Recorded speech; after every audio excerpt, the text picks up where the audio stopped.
So while we were waiting for that process to finish, I started the direct painting. So I prepared my scarf, stretched it on the screen, and I did a spritzed the entire scarf because I wanted a light background.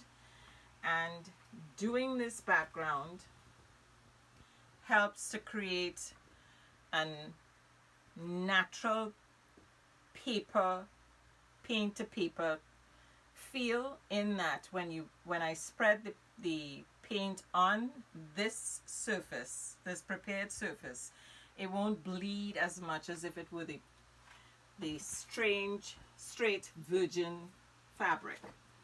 So that's basically what the direct painting is all about.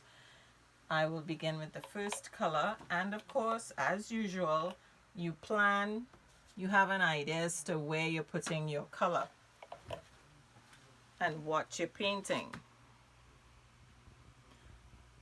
So notice it's not doing any bleeding whatsoever.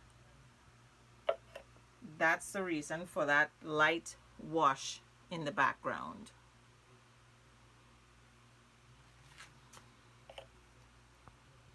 Now this particular design is freeform, reminiscent of falling leaves. I've done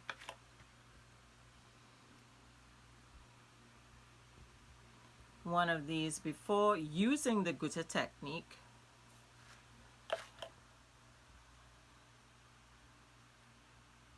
So you basically have an idea as to what you're going to paint, the colors you're going to use, and you proceed. So this is the beginnings of the direct painting technique.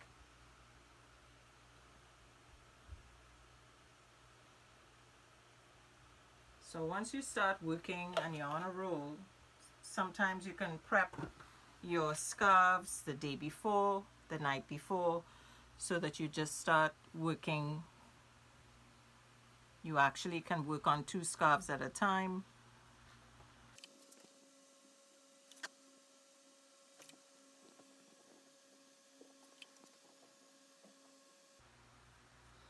And if you wanted to, you could also go back into your watercolor technique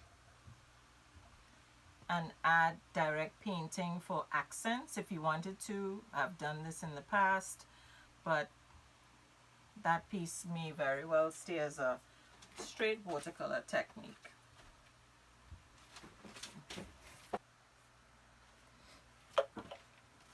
Now if you look closely to the first ones that we've done, you may see that there is a little bleeding going on.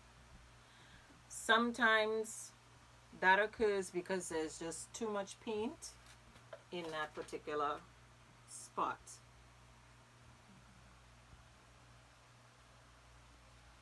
And that's it.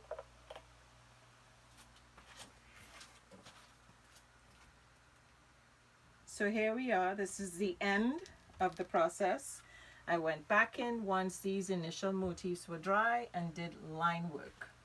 So you can see, just to emphasize different areas and just for a bit of depth. There you go. Direct painting. Do enjoy. Any questions?